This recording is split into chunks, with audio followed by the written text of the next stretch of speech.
안녕하십니까? 지금부터 제3회 공개 온라인 세미나를 진행하도록 하겠습니다. 3회 세미나의 주제는 임금, 근로시간, 노동생산성 국제 비교와 시사점이 주제로 한국산업연합포럼이 주최하는 제3회 온라인 공개 세미나를 시작하도록 하겠습니다.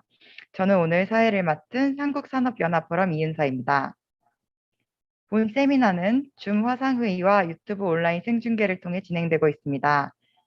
덧붙여 정부의 방역 지침을 준수하여 안전하게 진행되고 있음을 밝힙니다. 오늘 세미나는 개회사, 주제 발표, 전문가 토론, 회의 순으로 진행되겠습니다. 먼저 오늘 화상회의에 참석하신 전문가분들을 잠시 소개해드리도록 하겠습니다. 오늘 세미나에는 한국산업연합포럼 정만기 회장님, 한국섬유산업연합회 김기준 부회장님, 산업연구원 조철 선임연구위원님, 한국노동연구원 오계택 임금직무혁신센터 소장님, 그리고 숙명여자대학교 신세돈 교수님께서 함께하고 계십니다. 그러면 먼저 한국산업연합포럼 정만기 회장님의 개회사 겸 인사말이 있겠습니다. 네, 오늘 온라인 세미나를 4회째 벌써 개최하게 됐습니다. 오늘은 주제에서 나온 것처럼 임금, 근로시간, 노동 생산성, 국제 비교와 시사점이란 주제로 개최하게 되는데 그 발표자는 물론이고 우리 조철 박사님이라든지 오계택 본부장님 그리고 신세된 교수님 등 토론자 여러분, 김기준 우리 부회장도 참석하실 것 같은데 아직은 한 10분쯤 들어온다 하시더라고요. 미리 감사의 말씀을 드립니다. 그리고 여기 지금 아마 유튜브 같은 거 보는 분들 더러 계실 건데 시청자 여러분께도 감사드립니다. 우리 산업연합포럼에서 조사한 결과 2011년부터 2020년 기간 10년 동안 우리의 임금 상승률은 주요 국가 대비 아주 크게 높지는 않았지만은 근로시간이 급속 감소함으로 인해서 시간당 임금 상승은 비교 대상 국가 중에서 가장 높은 것으로 나타났었습니다. 이에 힘입어서 예를 들면 ILO에 따르면 2019년 월 평균 임금이 한국이 3,818불, 미국이 4,233불, 일본은 2018년 기준이지만 2,686불, 영국 3,187불, 프랑스 3,815불, 독일 5,573불로 나타나서 우리나라의 임금 수준이 이미 영국과 프랑스를 넘어섰고 일본도 아마 넘은 것처럼 그렇게 보입니다. 이러한 지난 10년간의 임금 상승은 우리 근로자들의 삶의 질 향상이라든지 구매력 확대를 통한 경제 성장 촉진 등 긍정적인 측면이 많이 있었다고 생각을 합니다. 다만 급격한 근로시간 단축이라든지 상대적으로 더딘 노동 생산성과 결합이 되면서 그 경쟁력 약화라든지 성장의 지속 가능성 같은 차원에서는 의문을 주기도 한다 이렇게 저는 생각을 하고 있습니다. 다행히 그 통계를 보면 주당 50시간 근로시간제 도입 등 근로시간 급감 속에서도 예년 생산량을 확보하기 위해서 기업들이 아주 적응력을 잘 발휘하면서 우리의 노동 생산성 증가율은 12.7%로 같은 기간 동안 미국의 6.1%, 일본 0.6%, 영국 3.1%, 프랑스 7.0%, 독일 4.06% 등 경쟁국보다는 아주 높은 것으로 나타났습니다. 그렇지만 이 과정에서 다른 나라와 달리 다른 나라는 약간의 실업률이 떨어지는 그런 추세를 보였지만 우리나라는 실업률이 1%포인트 정도 높아졌고 또 임금 상승률과 생산성 증가율 간의 격차는 우리나라가 독일 다음으로 높게 나타나면서 단기간이지만은 경쟁력이 약화되면서 지속 성장 토대를 유축시킬 수도 있겠다라는 점은 간과하지 말아야 될 것을 그렇게 보입니다. 제 생각에는 일본 사례는 우리에게 아주 타산지석이 될 수 있다고 생각을 하는데요. 일본 같은 경우에는 우리 박 연구원이 좀 이따 발표하시겠지만 월 평균 임금의 최고점이 1997년에 머물러 있으면서도 다시 회복도 못하면서 또 생산성 증가율은 비교 대상 국가 중에서 가장 낮게 나타나고 있거든요. 그 원인은 뭐 여러 가지가 있겠으나 핵심적인 것은 고용 경직성, 다시 말해서 고용 유지를 최선으로 하는 그런 정책 속에서 획일적으로 임금을 억제를 하고 그로 인해서 개인 간의 어떤 경쟁이랄까 이런 게 사라지면서 노동성 생산성 저하로 이어져서 결국은 경쟁국 대비 주력 산업의 경쟁력이 약화되는 가운데 핵심적인 것은 신산업 진입이 지지부진한 게 주요 원인이 아닌가 이렇게 생각을 합니다. 우리의 경우에도 뭐 유사한 환경에 얼마든지 직면할 수 있는데 노동 생산성 제거와 또 일자리 확보 이런 상반된 두 가지 목표를 동시에 달성하기 위해서는 제 생각에는 가장 중요한 건 고부가 가치 신산업 진입이 아닐까 이렇게 생각합니다. 이런 차원에서 정부의 역할이 중요해 보이는데 신산업에 대해서는 자율 규제 또는 네거티브 규제를 도입을 한다거나 수도권 규제를 과감히 완화하는 등 규제 혁신을 단행하는 한편 R&D라든지 관련 시설 투자에 대한 세제 감면 혹은 첨단 기술 인력 양성에 정책 노력을 강화해야 되지 않을까 생각합니다. 특히 신산업 진입은 기술로만 가능한 게 아니라 노동 유연성 또 고용 유연성 뭐 좀 의미가 다르다고 저는 보는데요. 노동 현장에 여러 가지 탄력 근로나 파견 근로 같은 노동 유연성을 제고하면서도 심지어 필요한 경우에는 인력의 구조 조정 같은 것도 좀 원활하게 해줄 수 있는 그런 제도 개혁이 병행될 때 저부가가치 산업에서 고부가가치 산업으로 인력의 그 구성 전환이 좀 원활하게 진행되지 않을까 이렇게 생각을 하고 있습니다. 오늘 우리 키아프의 박서우 연구원이 한 달 정도에 걸쳐서 그 연구를 했는데 그 결과를 발표한 다음에 좀 활발한 토론이 이어졌으면 합니다. 참여자 여러분께 다시 한번 감사드리면서 오늘 활발한 토론을 기대합니다. 주철 박사님, 오계태 연구원님, 그리고 신세돈 교수님께 특히 감사의 말씀드리고 우리 아직은 안 들어왔는데 김기준 회장, 부회장한테도 고맙다고 말씀을 전합니다. 고맙습니다. 네, 정만기 회장님 개사 감사드립니다. 그러면 지금부터는 주제 발표를 진행하겠습니다. 주제 발표와 전문가 토론이 진행되는 동안 유튜브로 시청하시는 분들 중 질문이나 의견 있으신 분들은 실시간 채팅과 댓글로 남겨주시면 질문이 맞는 순서로 선별하여 의견을 공유하는 시간을 가질 수 있도록 하겠습니다. 그러면 발표자님 발표 부탁드리겠습니다.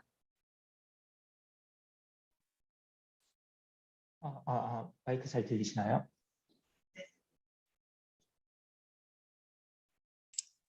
조금 큰 목소리를 하셔야 될 것 같아요. 네, 알겠습니다. 네, 안녕하세요. 이번 3회 온라인 세미나 임금, 근로시간, 노동 생산성의 국제 비교와 시사점에 관한 발표를 맡은 박서우 연구원이라고 합니다. 키아프는 지난 10년간의 국내외 노동지표를 확인하고 비교 분석하여 이를 통해 국제경쟁력의 확보를 위해서는 단순히 임금과 근로시간의 개선뿐만 아니라 노동 생산성 등 다른 측면에서의 고려 또한 필요한 시점이라는 것을 이번 세미나를 통해 알리고자 합니다. 먼저 2020년도 통계들 중 많은 항목이 코로나19로 인해 업데이트가 늦거나 통계상 왜곡이 발생해 국제비교 시 대체로 2019년을 기준으로 하였음을 알려드립니다.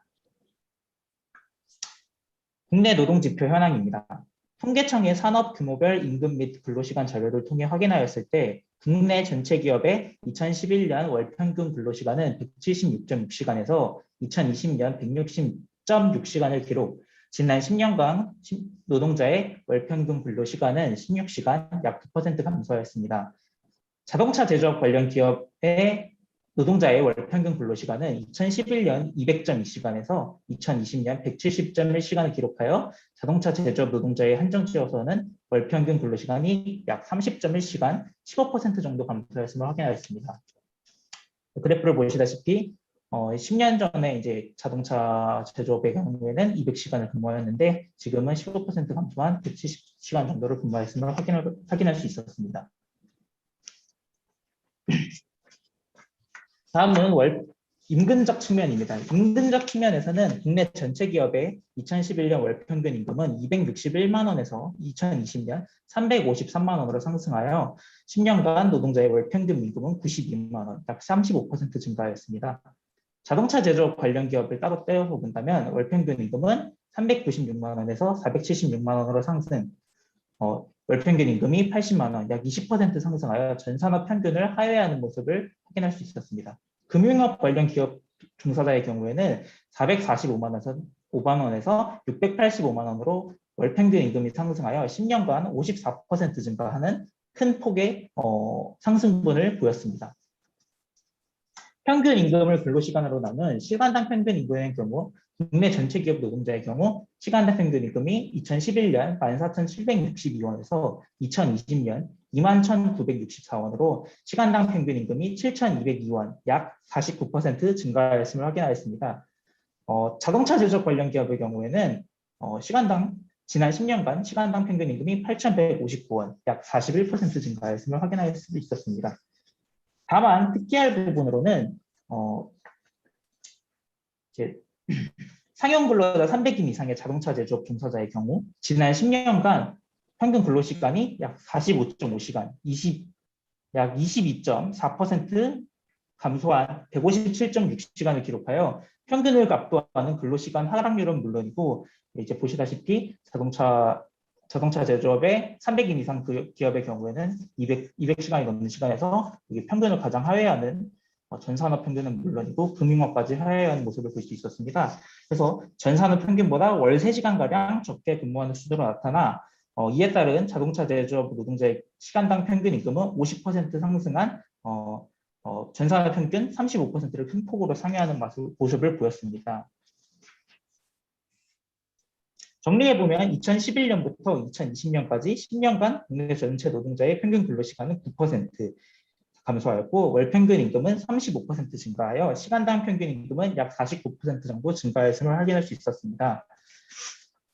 더하여 2011년 당시 상용 근로자 300인 이상 기업의 평균 시간당 임금이 전체 기업 평균 대비 161% 수준에서 2020년 15%포인트 하락한 전체 기업 대비 146.6%를 기록하여 중소기업과 중견 대기업 간의 시간당 임금 격차는 2011년에 비해 큰 폭으로 완화했음을 확인할 수 있었습니다.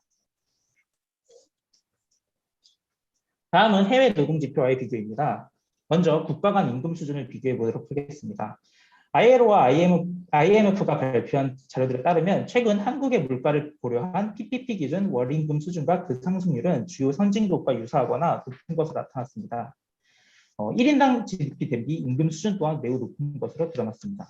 2019년 월평균 임금을 확인해 본 결과 한국은 3,818불을 기록하여 3,187불을 기록한 영국이나 프랑스 3,815불보다 높은 평균 임금을 기록하였고 2015년 대비 증감률을 확인해 보면 한국은 12%, 미국은 13%, 독일은 16%이 정도를 기록하여서 타국과 큰 차이 없는 상승률을 보였습니다. 1인당 GDP 대비 임금 수준 확인을 위해서 IMF 통계를 활용한 임의의 지수로 확인해 보았을 때 한국은 월평균 임금의 12를 곱한 뒤 1인당 GDP로 나눈 이런 지표에서 한국은 1.03을 기록하여 독일을 제외한 주요 선진국보다 1인당 GDP 대비 임금 수준이 높은 편을 임을 확인할 수 있었습니다. 우리의 이 지표의 의미는 우리의 임금 여건은 상대적으로 많이 좋아졌으나 산업 경쟁력 측면에서는 그만큼 불리한 요소가 될 것임을 추론할 수 있습니다. 이제 그래프를 통해서 보시면 1인당 GDP 대비 임금 수준이 미국이나 일본, 영국, 프랑스 등을 우리나라가 압도하는 수준임을 확인할 수 있습니다. 다음은 근로시간 측면에서의 국제 비교입니다. 모두들 아시다시피 한국의 평균 근로시간은 몇 년 전까지 지속적으로 뉴스 토픽으로 다뤘을 정도로 높은 편이었습니다.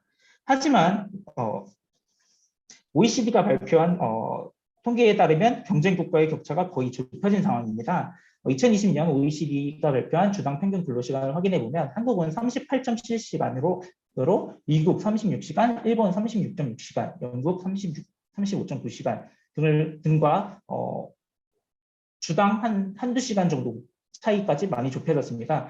증감률을 통해서도 확인하실 수 있다시피 한국은 10%, 다른 국가들이 1% 내외, 2% 내외 증감률을 기록할 때 한국 혼자서 10%가량 감소하여 이 평균 근로시간의 격차를 좁히는데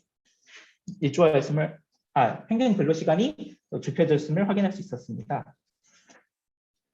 그래프를 통해서 보실 수 있다시피 한국의 2015년도 이후에 근로시간 감소율은 굉장히 빠른 속도임을 다시 한번 확인할 수 있습니다.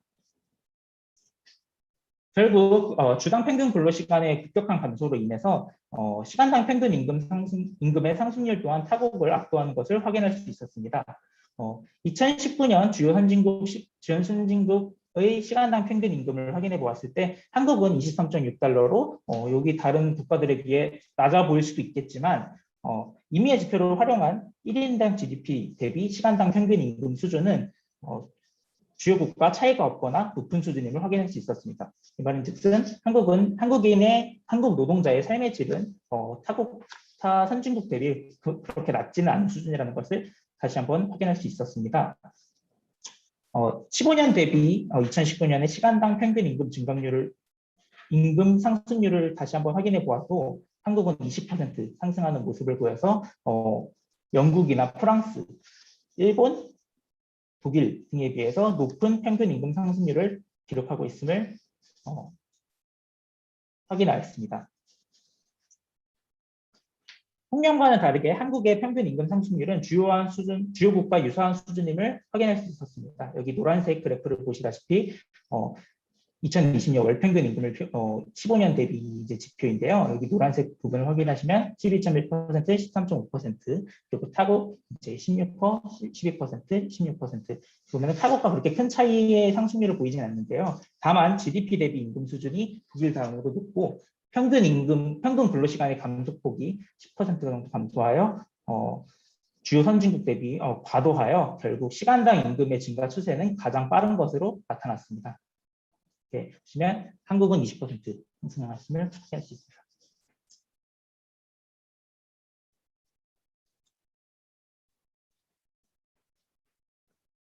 다음은 산업별로 분류한 국제 비교입니다.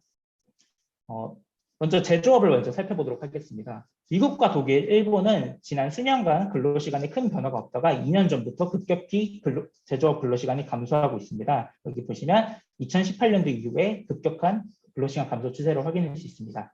한국의 경우에는 그 2018년보다 이전 2016년과 2017년부터 근로시간의 빠른 감소세가 나타나고 있습니다.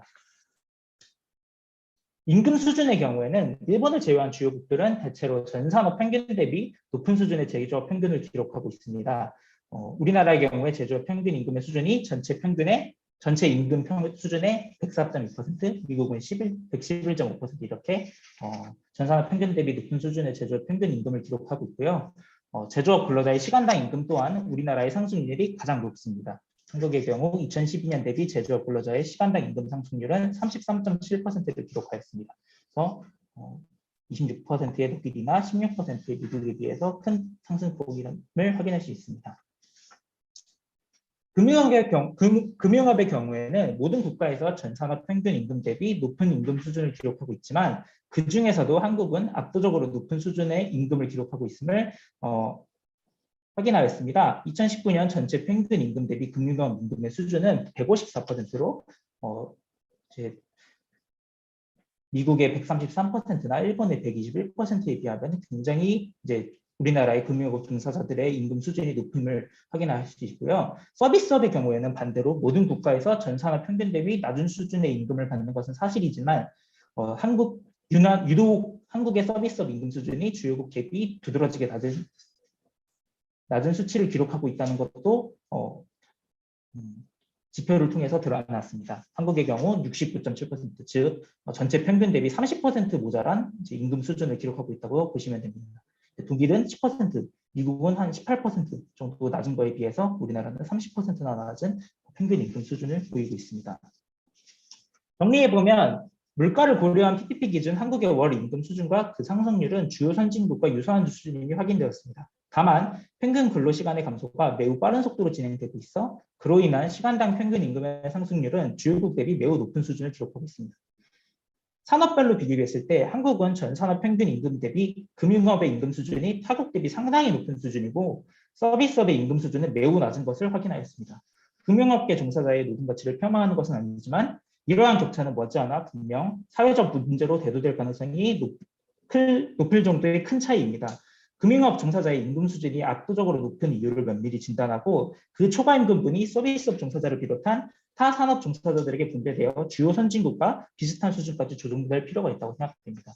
여기 각 산업 평균 임금과 임금 대비 각 산업별 초과 임금 수준인데요. 또 여기 표를 보시다시피 한국의 금융업 임금 수준은 46%로 미국의 33%, 독일의 26%, 39%에 비하면 굉장히 높은 수준이라고 할 수 있고, 이 격차 또한 우리나라의 경우에는 이제 금융업과 서비스업의 임금 격차가 2배까지 난다는 것을 확인해 주시면 좋을 것 같습니다.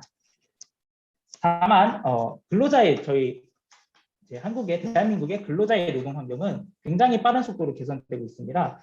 그간 노동계와 정부의 노력으로 인해서 뛰어난 국제 경쟁력을 지닌 상품들을 생산해 왔으나 최근 평균 근로 시간의 하락과 임금의 상승으로 이러한 결과를 가져오게 되었습니다.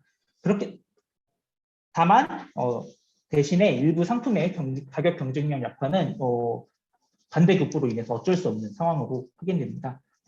한국의 이제 그래프를 보시면 한국의 평균 근로시간이 대폭 감소한 2017년, 2019년 무역 수지의 급격한 감소 또한 확인 가능합니다. 여기 보시면 타국은 이제 지지부진하거나 이제 보합세를 보이고 있는데 대한민국의 경우에는 주요국 무역 수지 이제 GDP 대비 무역 수지의 수준이 이제 갑자기 6%대에서 2% 초반대까지 하락하였음을 확인할 수 있습니다. 무역 수지 변화에는 분명 여러 요인이 있겠지만 상품의 가격 경쟁력 약화도 적지 않은 비중을 차지할 것으로 추정됩니다. 추가적으로 각종 지표에서 확인할 수 있었던 일본의 낮은 지표의 경우 일본의 월 평균 임금의 최고점이 1997년에 머물러 있을 정도로 노동시장이 수십 년간 정체 중이고, 이에 대한 원인으로는 노동 생산성의 하락과 고용 경직성에서 비롯된 고용 유지 유선을 위한 임금 억제와 비교적 조직 증가 등이 꼽히고 있다는 것을 한번 체크해 주시고 넘어가면 좋을 것 같습니다. 이제 회장님께서 말씀하셨다시피 저희가 이제 타산지적으로 삼아야 할 이제 일본의 현 상황이라고 생각하면 좋을 것 같습니다. 다음은 노동 생산성 측면에서의 한국의 수준과 타국과의 비교입니다. 2018년 7월 주 52시간 주 근무제 도입으로 인해 국내 노동자의 근로시간 감소 속도가 가속화된 와중에 평균 임금 수준 또한 동시에 지속 상승하여 시간당 임금 수준의 증가 속도가 주요국을 압도하는 수준인 것을 앞에서 확인하였습니다.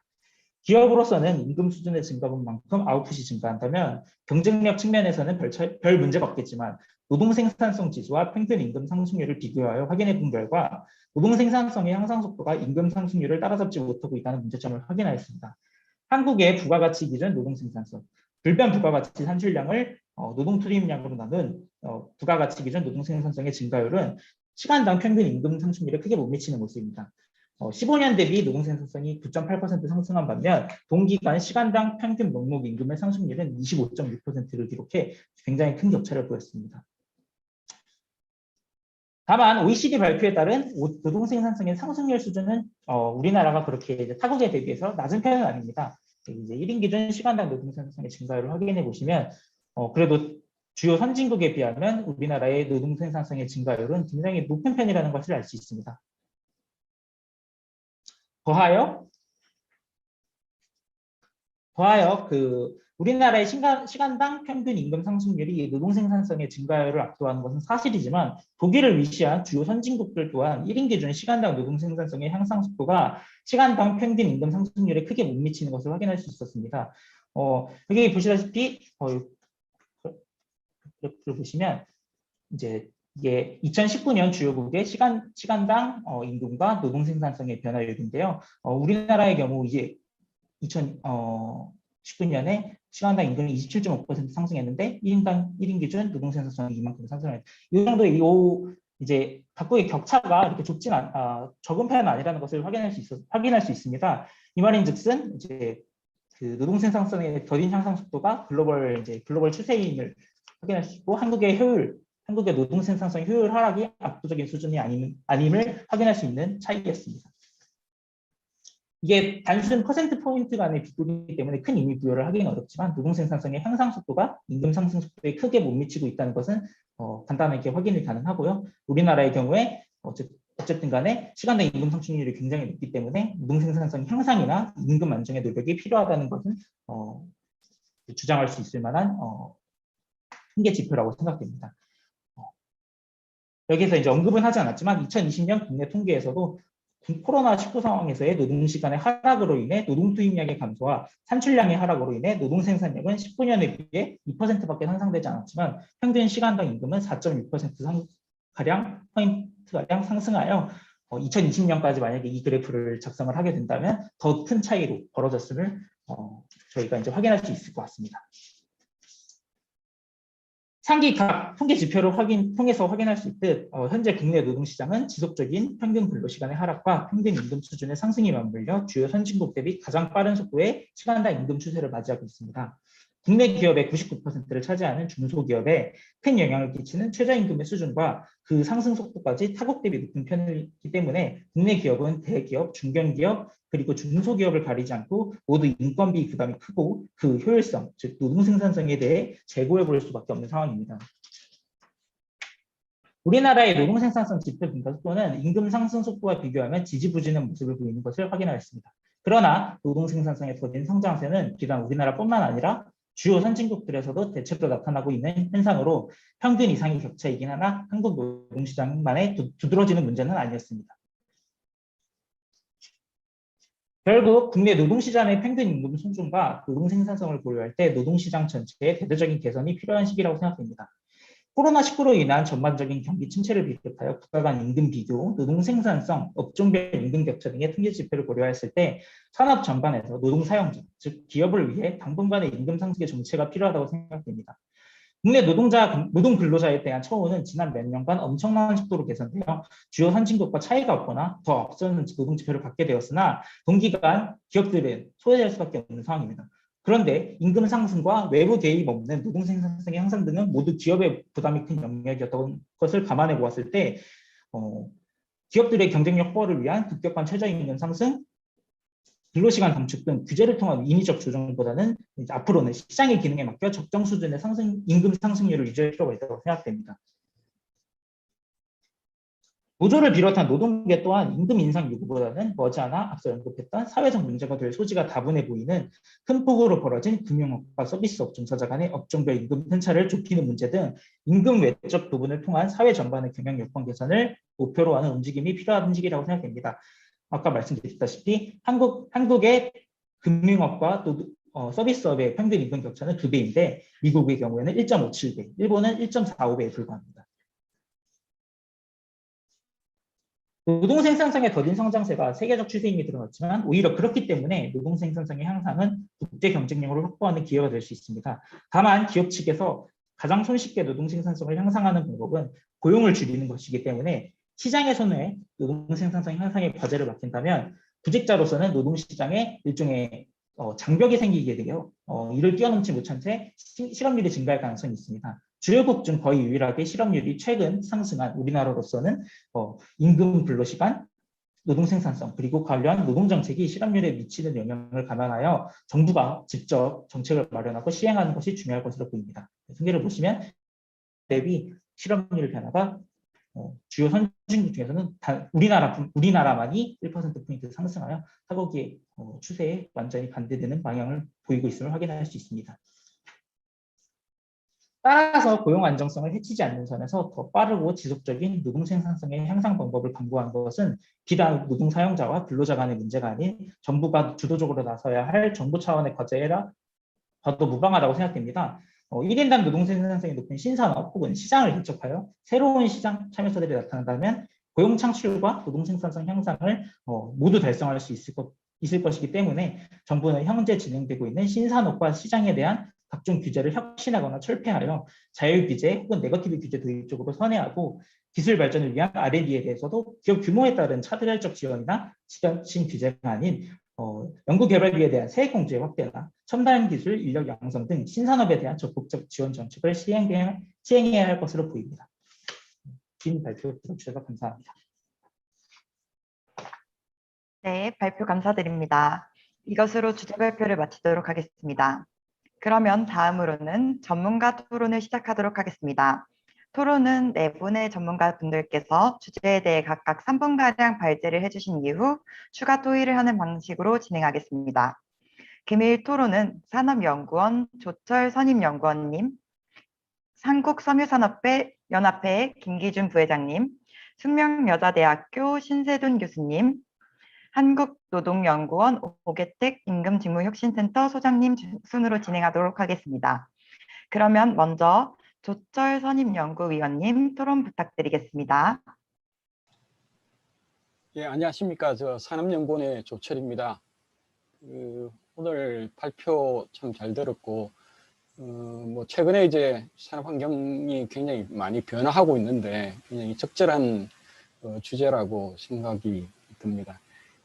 특히 이제 뭐 임금하고 근로시간 단축 이 부분은 뭐 앞으로도 이제 지속적으로 진행이 되어 가고 있는 상황들인데, 이런 부분들이 과연 이제 우리 산업, 뭐 근본적으로는 우리 경제 발전에 어떻게 영향을 미치는지에 대한 부분하고 굉장히 밀접한 관련이 있다고 생각을 합니다. 뭐 어쨌든 경제 발전이라는 차원에서 본다 그러면은 뭐 근로 시간을 단축시키고 또 임금은 올리고 그러는 게 이제 굉장히 바람직한 방향이라고 생각이 듭니다. 근데 이제 이 부분이 어쨌든 산업이나 경제의 장애 요소로 또 작용하면 안 되는 측면도 또 동시에 존재하거든요. 그러기 위해서는 어쨌든 이러한 임금이라든지 근로시간 단축이 앞서 말씀하셨던 어떤 그 생산성 부분하고 연계가 돼야 되고, 그것보다 더 근본적인 거는 이러한 어떤 그 임금이나 근로시간 수준에 맞게끔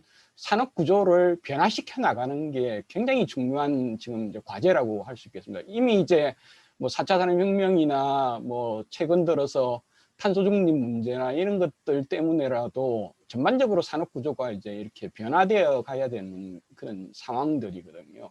그렇다 그러면 이러한 어떤 산업 구조가 원활하게 변화하려고 그러면 어떻게 해야 되느냐 하는 부분인데, 사실 임금 문제나 뭐 근로시간 문제들도 중요하겠지만은 무엇보다도 제가 생각할 때는 노동시장 자체가 좀 유연화돼야 되는, 뭐 앞서 이제 우리 회장님도 말씀하셨지만은 뭐 그 산업을 변화시키는 데 있어서는 뭐 각종 산업과 관련되는 규제도 굉장히 중요하지만은 그게 맞게끔 일하는 방식이라든지 뭐 특히 이제 생산 부분의 어떤 그 일하는 방식 이런 부분들이 이제 변해야 되는 차원에 놓여 있거든요. 그리고 이제 어쨌든 그런 고임금이나 짧은 노동 시간에 적합하게 하기 위해서는 크게는 그 생산하는 뭐 제품이라든지 서비스라든지 이런 것들이 변화되는 측면들이 있고, 그다음에 이제 일하는 방식이 변화되는 측면들이 있고, 이런 것들을 맞춰 나가려고 그러면은 결국은 그게 맞게끔 노동시장을 빨리빨리 변화시켜줘야지 산업 구조가 그렇게 빨리 변화될 수 있고, 그런 고인공 구조나 저노동 시간의 구조에 맞게끔 이렇게 변화가 가능한 부분들인데, 사실은 뭐 우리나라 같은 경우는 산업에 대한 어떤 규제들도 굉장히 강한 측면들이 있지만은 이 노동의 유연성에 관련되는 부분들도 굉장히 이제 제약이 많이 돼 있는 그런 구조가 아닌가 하는 생각이 좀 듭니다.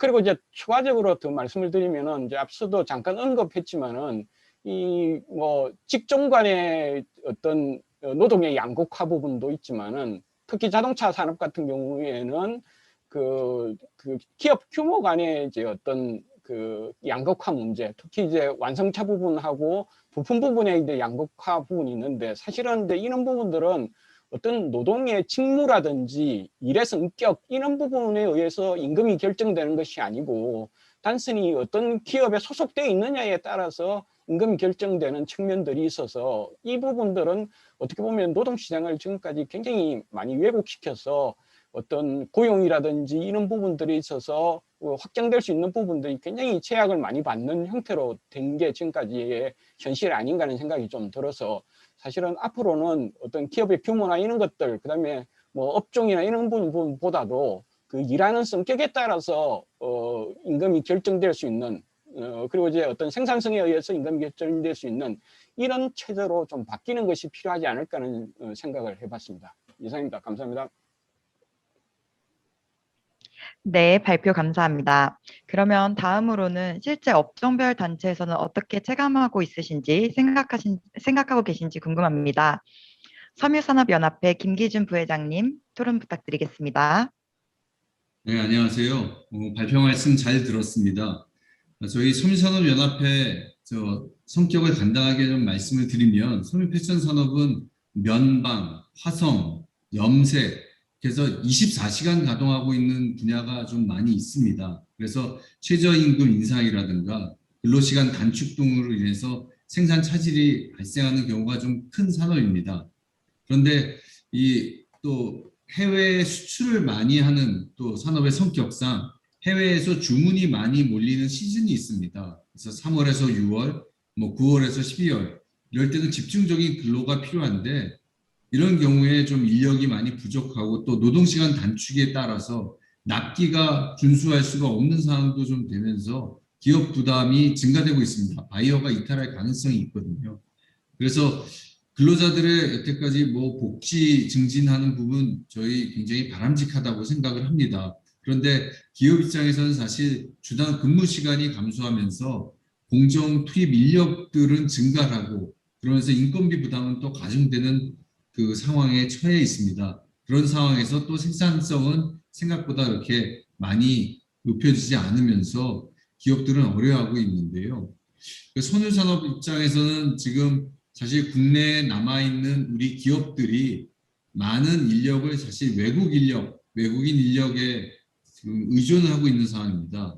그런데 최근 코로나로 인해서 외국 인력 유입도 단절이 돼 있고 하면서 굉장히 여건은 어려운데요. 그래서 우리가 해외에 투자를 할 때 그 베트남이고 다른 이제 국가 같은 경우에는 사실 업종별로 그리고 또 지역별로도 최저임금 제도도 또 차등화가 되어 있는 내용들이 있습니다. 그래서 그런 부분에 대해서 앞으로 임금 인상에 있어서 좀 최저임금 제도도 개선이 됐으면 좋겠다는 말씀, 그리고 노동 생산성 향상을 위해서 우리 기술 개발이랑 그다음에 노후 설비 개체 같은 것도 지원을 지금 하고 계신데 그런 부분에 대해서도 또 섬유 업종에 이제 말단에 내려가 보면 또 우리가 원하는 것만큼은 안 되는 부분이 있어서 그런 부분에 대한 지원이 좀 더 확대됐으면 좋겠다는 내용, 그리고 외국 인력 지금 저희 의존도가 높다라고 말씀을 드렸는데 이게 매년 이제 사람들이 한꺼번에 다 빠져나갔을 경우에 신규로 고용할 수 있는 인력도 이 상한이 있습니다. 그래서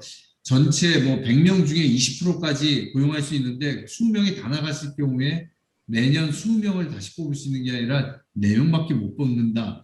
이렇게 되는 또 제한 같은 것이 있어서 그런 규제도 좀 완화됐으면 좋겠다는 생각을 실질적으로 이 업종을 맡고 있는 우리 손해 쪽을 대표해서 말씀드렸습니다. 이상입니다. 감사합니다. 네, 섬유산업연합회 김기준 부회장님 발표 감사드립니다. 그러면 다음으로는 학계에서는 이를 어떻게 바라보고 있는지 숙명여자대학교 신세돈 교수님의 의견 부탁드리겠습니다.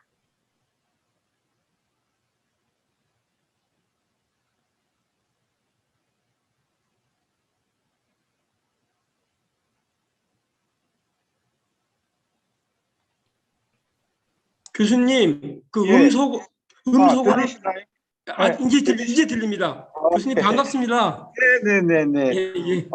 그 노동 생산성은 사실 국가적인 과제거든요. 근데 이 노동 생산성이 최근 한 10여 년 동안 지속적으로 떨어져 왔음을 아까 연구에서도 우리가 봤어요.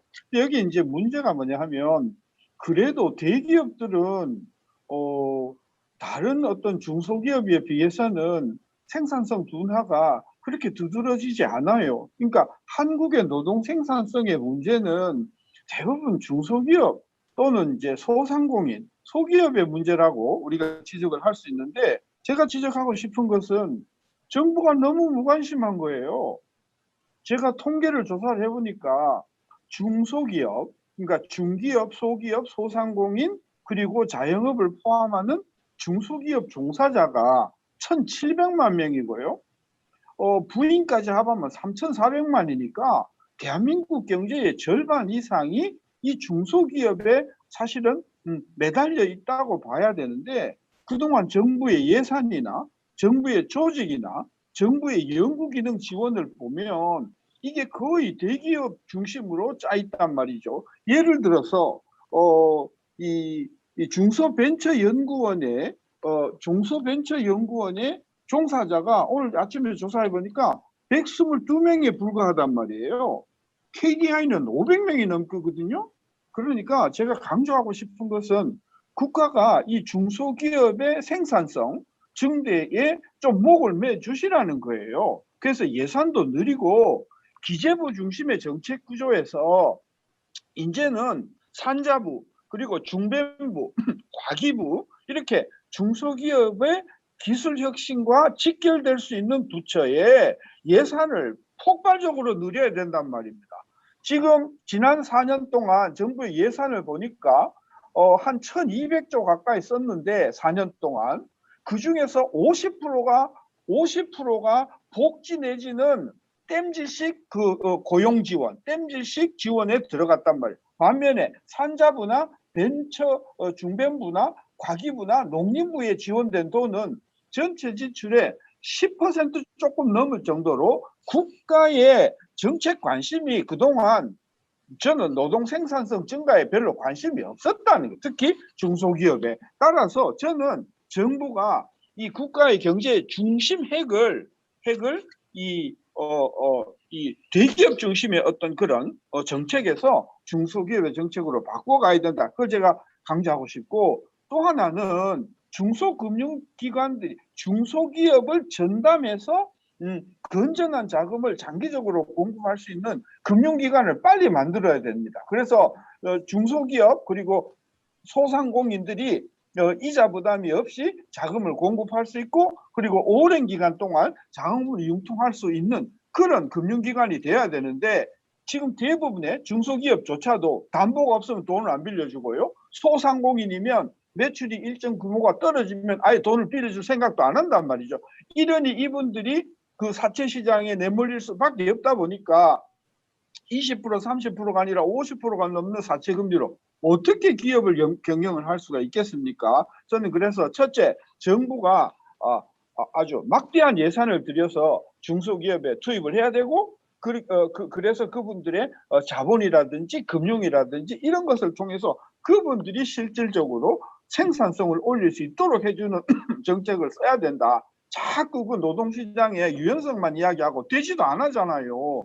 노사 간에 합의가 안 되잖아요. 우리도 오늘 이야기했잖아요. 임금 좀 그만 올립시다. 그게 씨가 먹히나요? 그러니까 씨가 먹히지 않는 이야기를 10년, 20년 자꾸 이야기할 게 아니라 정부가 방향을 바꾸어서 정책의 중심을 중소기업의 노동 생산성을 올리는 쪽으로, 그래 하려면은 막대한 자금과 금융이 필요하니 정책의 파라다임을 대기업 중심에서 중소기업으로 빨리 바꿔야 된다. 제가 그걸 너무 강조하고 싶습니다.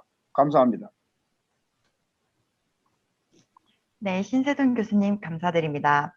그러면 마지막으로 오게텍 한국노동연구원 임금직무혁신센터 소장님의 의견 부탁드리겠습니다. 네, 안녕하세요. 한국노동연구원 오게텍입니다. 네, 오늘 좋은 발표 잘 들었고요.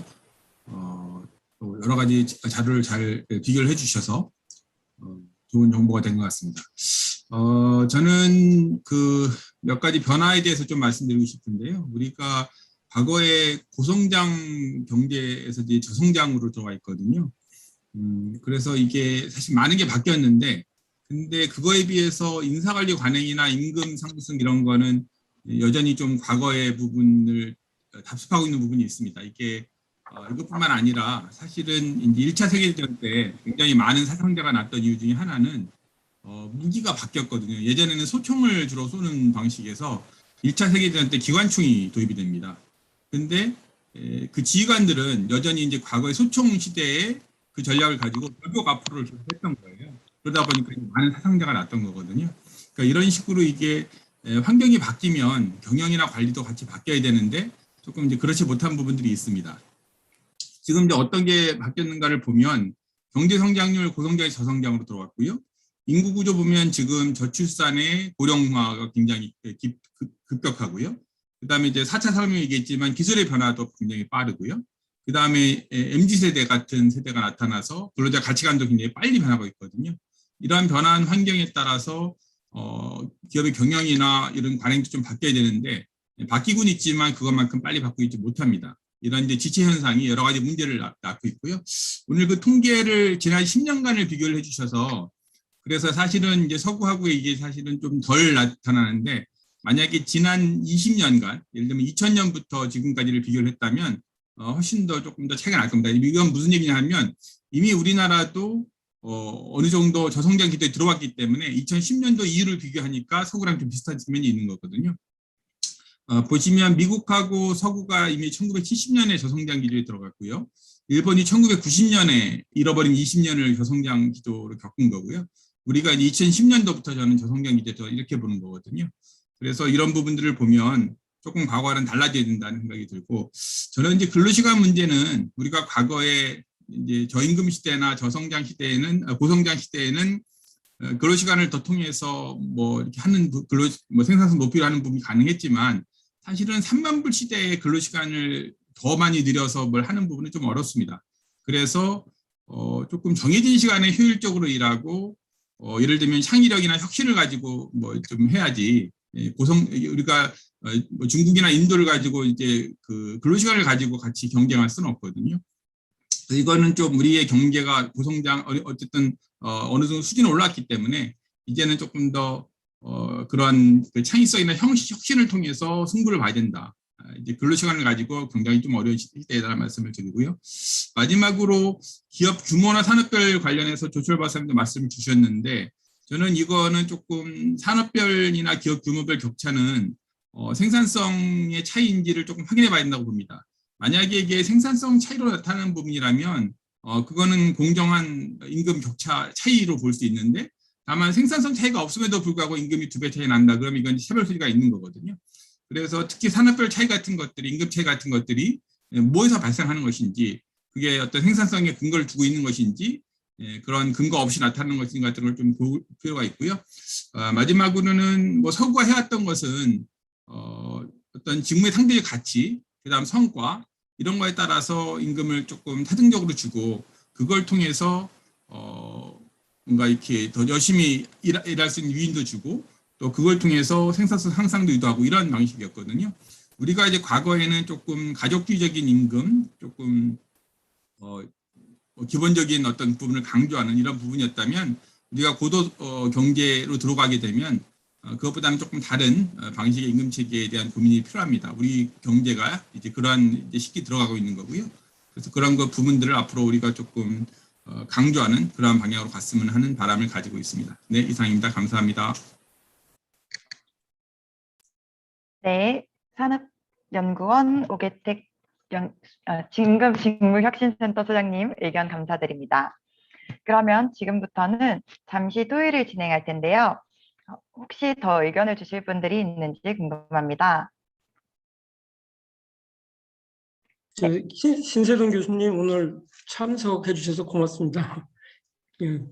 여기까지 참석해 주니까 정말 감사하다는 생각이 들고요.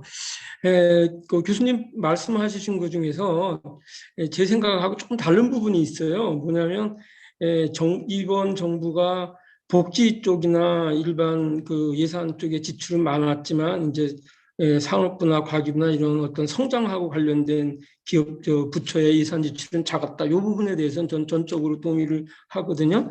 근데 이제 어떤 정책의 중점이 대기업 위주에서 중소기업으로 가야 된다는 말씀은 혹시 복지 위주 정책에서 성장과 관련된 정책과 병행해야 된다. 이런 말씀으로 이해를 해도 좋을지 모르겠습니다. 왜냐하면 그 대기업과 중소기업에는 현재에도 너무나 이 차별적인 지원이 많아갖고요. 예를 들면 R&D 투자 같은 경우에 그 세액 공제를 할 때 대기업은 0에서 2% 정도 지금 공제를 해주고 있고, 중소기업은 거의 한 30% 정도 지원해 주는 걸로 알고 있고요.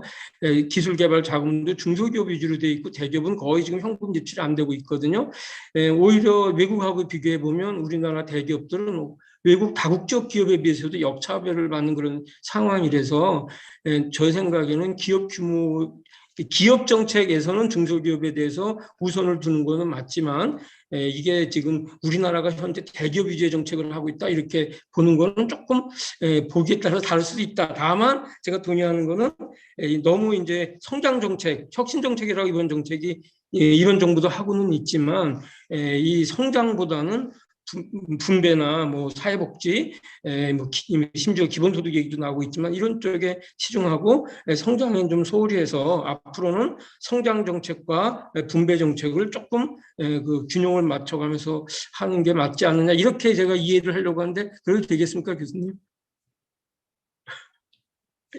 또 안 들립니다. 음소거. 그 중소벤처연구원의 예. 그 연구원이 이제 제가 조사해 보니까 122명인데 예. 정보통신산업진흥원은 500명이고 콘텐츠진흥원도 500명이고 전자통신연구원은 2,300명이고 생산기술연구원은 1,100명이고 산업기술진흥원은 1,100명이에요. 그러니까 예. 뭐 산업기술이나 전자통신이나 이 대기업과 사실 굉장히 관련이 되는 부분에 인원은 뭐 1,000명, 2,000명, 3,000명으로 넘어가는데 왜 중소벤처연구원은 아니, 교수님 그건 아니에요. 애틀이나 산업기술진흥원이나 그건 정보통신전자진흥원이라는 게 나입하거든요. 걔네들의 그 기관의 주 고객은 다 중소기업입니다. 대기업이 아니에요. 예. 제가 이번 여름에 우리나라 예. 중소기업 관련 법을 제가 들여다봤는데 예. 참 잘 돼 있더라고요. 예. 예를 들면 뭐 중소기업 기본법이라든지 뭐 육성법이라든지 산업 형식 많은데 실제 그 내용에 들여다가 보면 맨날 위원회만 구성하고 그다음에 맨날 그 몇 년마다 한 번씩 계획을 발표하고 그 계획이 제대로 추진이 되는지 평가하는 기능이 하나도 없더란 말이죠. 그래서 그건 맞습니다. 그건 저 공감합니다. 그래서 중소기업과 관련된 법은 잘 만들어져 있는데 이것들이 제대로 작동하고 있는지 이런 부분에 대해서 좀 정부가 인력도 보강하고 재원도 좀 투입하고 해서 국가 경제 정책의 중심을 1,700만 중소기업이 망가지면 우리나라 중산층도 없는 거고 그것 때문에 양극화가 오는 거고 그것 때문에 일자리가 무너지는 것 아니냐 그런 차원에서 그동안에 수소차도 좋고 그다음에 반도체도 좋고 그런 어떤 그동안에 해왔던 정책에서 이제는 좀 중소기업 중심으로 패러다임을 바꾸자 그런 관점에서 이제 예산 문제나 연구원 문제나 이런 것들을 획기적으로 좀 늘려줘야만 저는 중소기업들이 그래도 미래를 밝게 볼 것이다. 이제 그 차원에서 말씀드린 거지. 정부가 대기업을 너무 편애한다. 그런 뜻은 아니고요. 네네. 알겠습니다. 그리고 또 한 가지는 교수님, 우리 오계택 박사님이나 우리 조철 박사님이 얘기한 거하고도 좀 일맥상통한다고 생각하는데 제 생각에는 생산성 증가라는 건 잘못하면 공장 단위의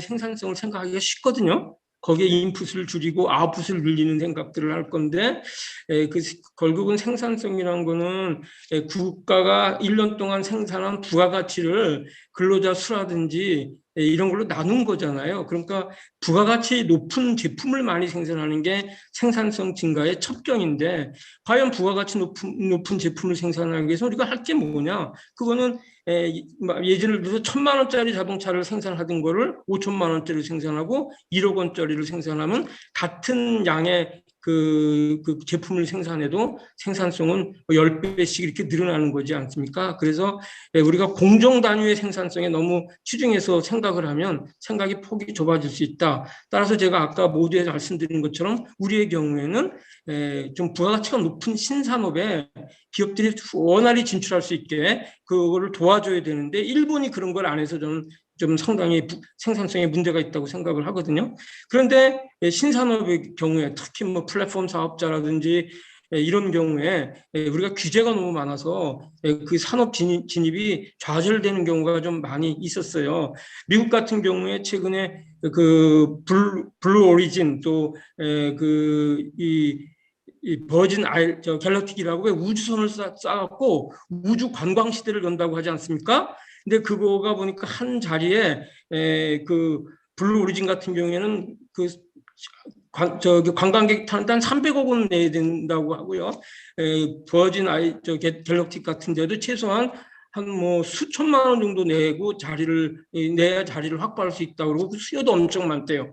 그런데 중요한 건 항공이 얼마나 위험한 산업입니까? 특히 우주는 생명에 지장이 많을 텐데도 불구하고 미국은 과감하게 2004년에 미국 의회에서 이 항공 우주 산업에 대해서는 자율 규제를 도입을 했습니다. 그 법을 통과시켜 갖고 FAA 미 연방 항공 우주국의 어떤 청의 규제 없이 스스로 그 기업들이 규제를 만들어서 자율 규제를 준수하면 그 론칭할 수 있는 그런 방법을 채택을 했던데 자율주행 자동차라든지 많은 신산업 분야에서도 미국은 자율 규제나 네거티브 규제를 활용을 하는데 우리는 너무 공무원들이 똑똑해서 그런지 아주 미세한 규정을 만들어서 규제를 하거든요. 이렇게 되다 보면 고부가치 산업에 진입 못하게 되고 그렇게 되면 결국은 생산성이 결과적으로 낮은 거로 보일 거다. 그래서 우리가 앞으로 정말 노동 생산성 국가의 전반적인 생산성을 높이려면 고부가치 신산업 쪽에 들어가는 규제를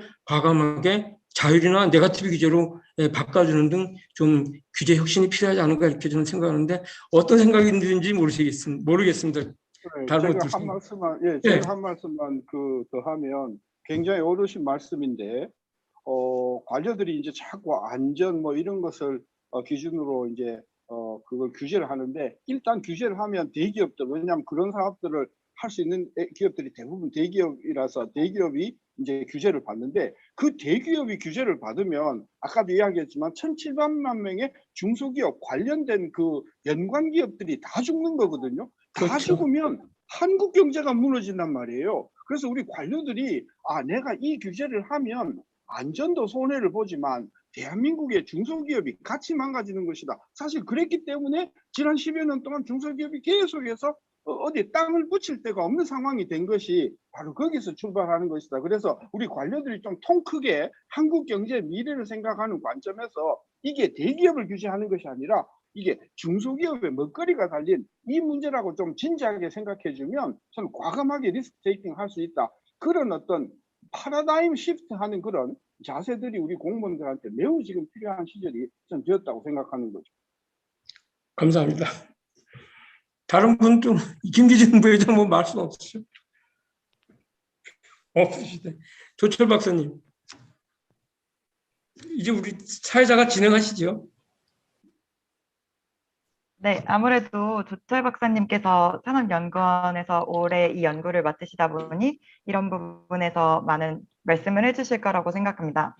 조철 박사님 한 말씀 부탁드리겠습니다.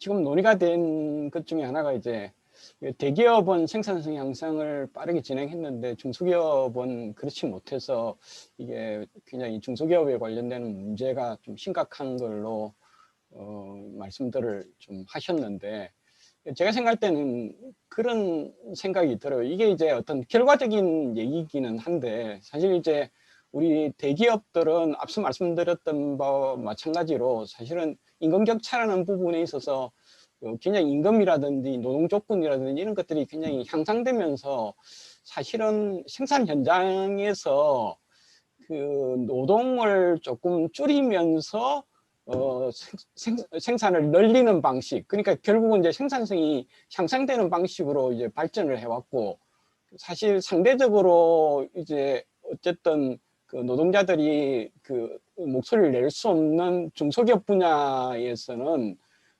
그냥 저임금 노동시간 노동자들이 일을 해서 이제 생산을 하는 이제 그런 방식이 이제 유지되어 왔던 이제 그런 측면들이 이제 굉장히 강한 형태가 아니었나 하는 생각이 듭니다. 그래서 지금 어쨌든 그 정부 차원에서의 그 노력이라는 부분들을 보면 뭐 지금 이제 최근에 많이 얘기되고 있는 스마트 제조라든지 이런 부분들은 거의 이제 중소기업 중심으로 그 정책이 이제 진행되고 있는데 사실은 이제 그런 정책만 가지고 이제 그런 그 생산 방식의 전환이라든지 이런 부분들이 좀 쉽게 잘 안 이루어지는 부분들이 기본적으로 이제 그 중소기업들이 그런 데에 투자할 수 있는 뭐 자금이라든지 이런 것들이 원초적으로 좀 부족한 측면들이 좀 있지 않는가 하는 생각이 듭니다. 그래서 어쨌든 그런 측면에서 뭐 아까 전에 이제 신 교수님도 말씀하셨지만은 어떤 중소기업에 대한 어떤 그런 지원, 특히나 이제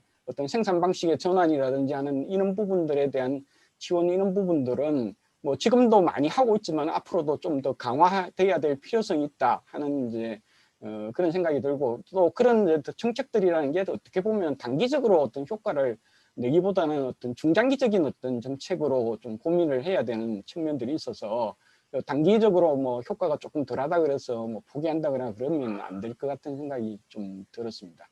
네, 이상입니다. 오회택 의원. 저는 이제 아까 일본 말씀하셨는데, 일본이 당연히 임금이나 생산성으로 보면은 좀 지체된 걸로 보이는데, 이거는 사실은 이제 일본의 정책 목표가 좀 다르거든요. 일본의 최근 10년 동안을 보면 이제 그 고용률이 한 10% 증가했는데, 이거는 주로 이제 여성하고 중고령 근로자들의 고용이 늘어서 그렇습니다. 근데 이제 그 고용 형태를 보면 정규직보다는 비정규직의 그 증가가 더 많았거든요. 일본이 1억 총활약 시대 이렇게 하면서 사실은 이제 일본이 우리보다 더 빨리 고용화를 겪고, 그러면서 일본은 어쨌든 이제 서구시로 얘기하면 적대 노동시장 이런 걸 위해서 일단은 고용률을 높이려고 하는 지금 목표를 아베 정부가 특히 그 강조해서 지금 진행을 했거든요. 그래서 조금 일본의 지표는 다른 국가들하고는 조금 그 목표가 좀 달라서 직접 비교하기 좀 어려운 측면이 있습니다. 왜냐하면 일본은 생산성이나 우리가 임금 수준을 좀 포기하더라도 일단 고용을 높이는 걸 우선적으로 하고 그 이후에 좀 다른 걸 고민하자라고 하는 그 방식이기 때문에, 그래서 이제 여러 가지 지표를 보면 일본은 좀 다르게 나타나는데, 아마 그 지금 잃어버린 20년 이전에 또 일본 지표를 보면 또 굉장히 다를 수 있거든요. 그래서 이거를 직접 비교하기는 좀 한계가 있지 않냐는 말씀을 먼저 드리고요. 한 가지 조금 더 임금 관련해서 저도 이제 한 15년 정도 임금 관련된 연구를 쭉 해오면서 느낀 거를 말씀을 드리면, 임금에는 정답은 없습니다. 다만 우리가 좀 더 어떤 임금이 더 바람직한 임금이냐면 많은 사람들이 공정하게 생각하는 임금, 그리고 좀 더 지속 가능한 임금. 우리가 과거에는 빨리 성장할 수 있었지만 서구에 보면 이제 서스테이블 그로스 이런 얘기가 나오면서 이게 오래 가는 게 중요한 거다. 이게 1, 2년 반짝하는 게 중요한 게 아니다라는 그게 있고요. 그다음에 마지막으로 구성원들의 수용성이 있는 임금 이런 건데, 여기는 노사가 다 포함이 됩니다. 그래서 이러한 앞으로의 우리 특히 지금 MZ세대들이 생각하는 공정성 굉장히 다르거든요. 그래서 이 MZ세대들이 앞으로 한 10년, 20년, 30년 이후에 받아들일 수 있는 그런 임금을 지금 만들어주는 것이 우리 지금 기성세대가 가지고 있는 책무 중에 하나거든요. 그래서 그런 것들을 좀 같이 고민하는 자리가 됐으면 좋겠습니다. 감사합니다.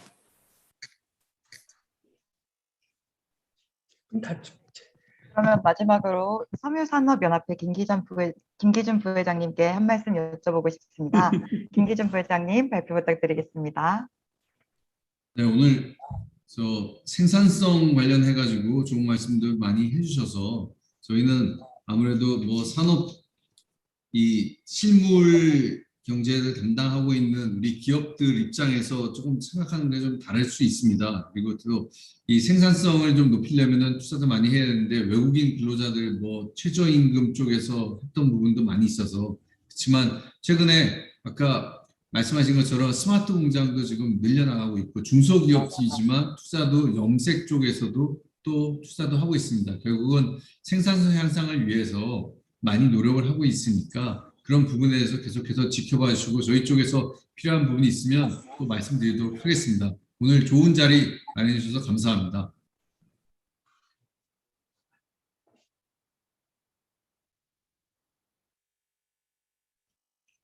우리 왜 안 해? 이제 이은서 어디 갔어? 네, 그러면 이것으로 전문가 토론을 마치겠습니다. 네, 다음은 정만기 회장님의 인사가 있겠습니다. 네, 오늘 신세동 교수님을 비롯해서 우리 조철 박사님, 또 오계택 연구원장님, 그리고 제가 사실 제일 아끼는 후배가 김기준 부회장이거든요. 산업 후배예요. 오늘 이렇게 참여를 해주셔서 고맙고요. 이번이 온라인 세미나 지금 4번째인데 그동안 중에서 제일 열띠게 토론이 된 것 같고요. 가장 성과가 높은 토론이 아니었나 이렇게 저는 생각을 합니다. 앞으로 이러한 우리의 발표와 토론이 우리 근로자나 기업인들한테도 좀 긍정적인 영향을 주고 정부 정책에서도 좀 반영이 돼서 좀 우리나라가 더 업그레이드 돼가는데 기여를 해갔으면 좋겠다는 생각이고요. 오늘 토론해 주신 내용들은 모아갖고 국회하고 정부 관련 기관에 정식으로 이렇게 건의를 할 생각입니다. 다시 한번 오늘 참여해 주신 거 감사드리고요. 앞으로도 이 온라인 세미나에 관심을 쭉 가져주시면서 좀 지켜봐 주시면 좋겠습니다. 그리고 모시면 항상 기꺼이 주저하지 마시고 참여해 주시면 고맙겠습니다. 다시 한번 참석해 주셔서 감사합니다. 교수님 고맙습니다. 그러면 이것으로 임금, 근로시간, 노동생산성 국제비교와 시사점을 주제로 개최된 한국산업연합 포럼이 주최하는 제3회 온라인 공개 세미나를 마치도록 하겠습니다. 끝까지 함께해 주신 여러분 대단히 감사합니다. 고맙습니다. 네, 고생하셨습니다.